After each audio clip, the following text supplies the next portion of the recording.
Greetings, Earthlings. It has been a little while, hasn't it?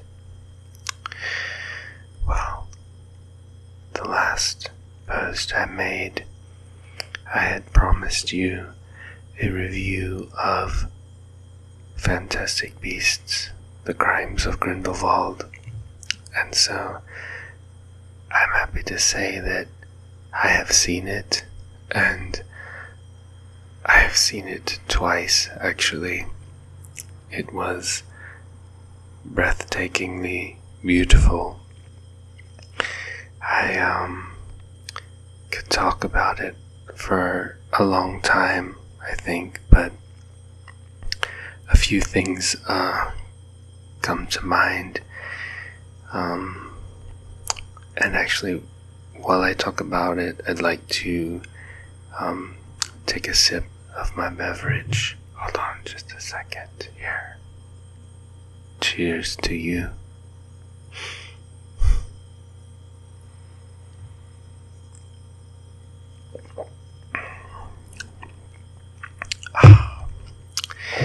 Pinot Grigio. And also, I'd like to sample something here.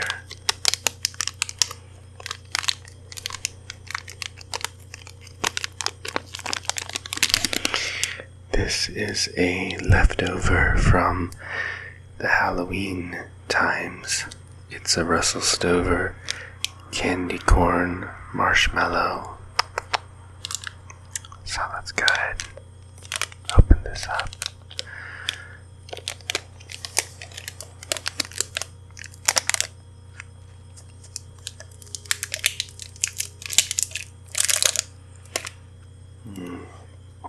It smells like white chocolate.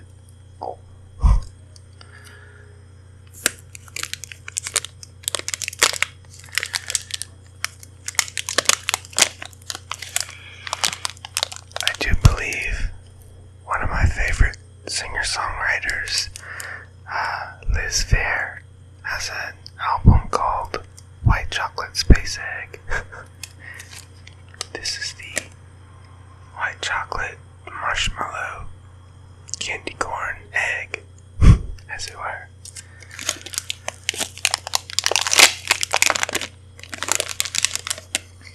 Oh, wow. Okay, so it's shaped like a pumpkin.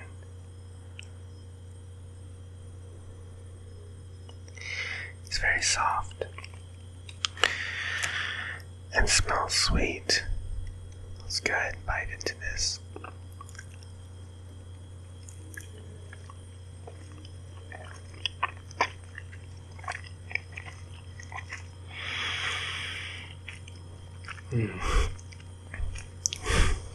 That's pretty good.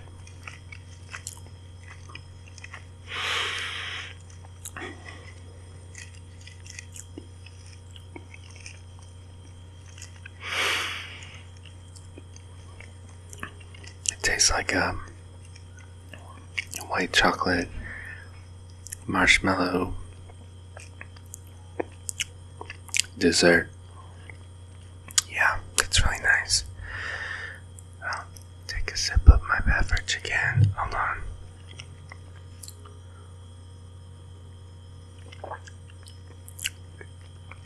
Okay.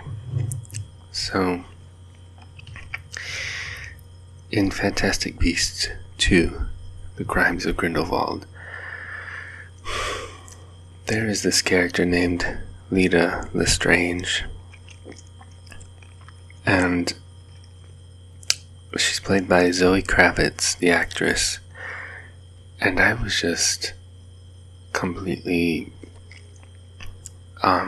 struck by the beautiful sadness of her character. I've been listening to the theme song and the soundtrack by James Newton Howard like all day, in and among work, and since I've gotten home from work especially. There's this one track on the soundtrack called Lita's Flashback. And if you've seen the film, spoiler alert, this is the music that plays when she, as an agent of the Ministry of Magic, she goes to Hogwarts on business, and while her fellow Aurors and Ministry agents are questioning Dumbledore, she ventures off, and there's this one moment where she sees the Great Hall with all those flickering candles floating in the air, and it's daylight, and I think I had an ASMR type experience just hearing the flicker of the candles and seeing them calmly floating there in the daylight. It was just a gorgeous scene. And then she finds the classroom where she used to sit, and she finds her desk where she and Newt Scamander had carved, like adolescents will do, carved their initials into the wooden desk. There was an L plus N, Leda, plus Newt, Leda. Tomato, I guess. I don't know. I think I keep saying that name both ways, but in any event, it was sweet, and there was, like, I think maybe there was a heart symbol, or maybe I'm just making that up, but in any event, their initials are there, and she remembers how she had been this outcasted student, this sort of fringe person who was probably, you see the scene where she was bullied by another student, and yes, she didn't put up with it. She casts a spell and, like, shuts the girl's mouth, and then she runs away while Professor McGonagall and a host of students are chasing after her, and it's this look of exultation that crosses her face, and the music is just sweeping and gorgeous and soft and yet powerful, and it's instantly nostalgic and reminds me of firstly it reminds me of other of James Newton Howard's scores, in particular the one he did for The Village, the M. Night Shyamalan film from 2004,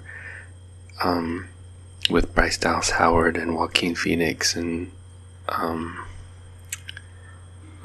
the one guy, what's his name? He plays in The Piano, I believe, and he plays in Predators. That guy. In any event, there's a song they have on the soundtrack called Race to Resting Rock, which is just gorgeous, and that particular Adrian Brody, sorry, that's his name. Adrian Brody's the actor I was thinking of. He plays this guy named Noah in the movie The Village. In any event, Race to Resting Rock is the song. It's just very short and sweet on the soundtrack, but that song reminds me of Leda's theme, or Leda's flashback in Fantastic Beasts: The Crimes of Grindelwald, and when I heard it, it instantly brought back those like tingles, those feelings of warmth and comfort that I remember feeling in 2004 when I was a freshman in college, and I saw The Village, and I listened to the soundtrack, and I downloaded it onto my computer, and then transferred it to the iPod that at the time, we had iPods, this was 2004, and I was listening to it, Race to Resting Rock, as I traversed the campus at the university where I went, and it was just a very beautiful moment. So I'm very glad that James Newton Howard is the one who did the soundtrack to Fantastic Beasts, and I'm very happy with the themes that he did for Lita. The soundtrack is not officially out yet. There's just like YouTube uploads from the music company, but the physical disc and the digital download are coming out later, so far as I know. I pre-ordered the physical CD copy on Amazon, so I'll be waiting for that to come out later this month. But yeah, let me take another bite of the candy marshmallow thing.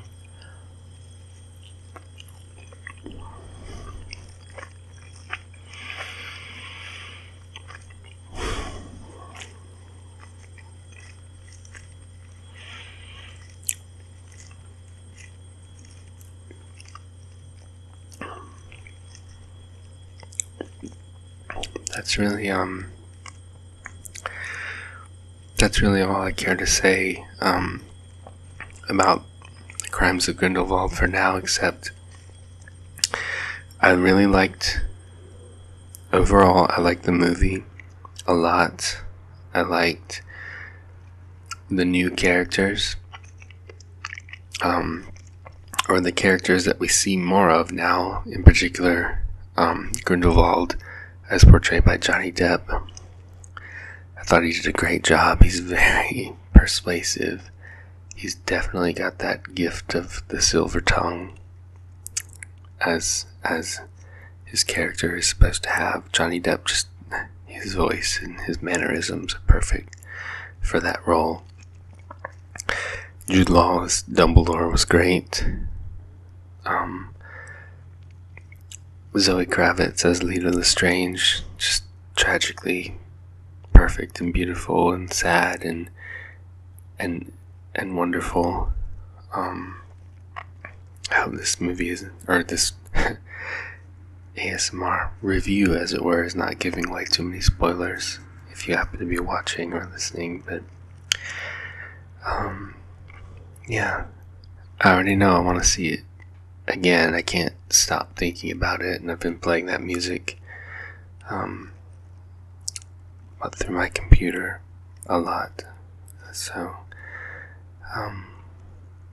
yeah, I know there's a lot of you out there, not a lot, but there's some of you out there who have requested that I do more of like a movement type video and a stroking of the mic video, so I'll do that, and a Halloween like part 2 video. In a way, this candy corn thing could be like Halloween part 2, but I'll be sure to do something better.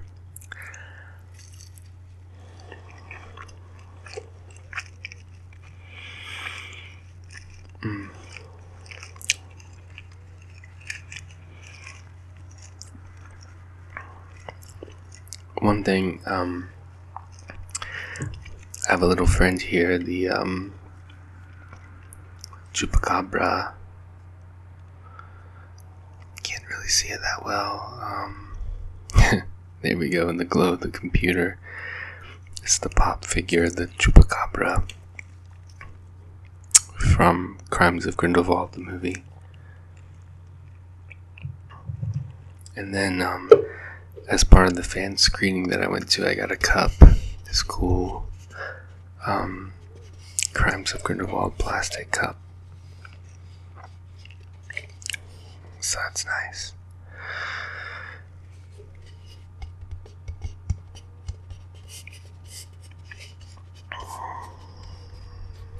Thank you all for watching. Thank you all for listening. And I hope you'll go see The Crimes of Grindelwald for yourself.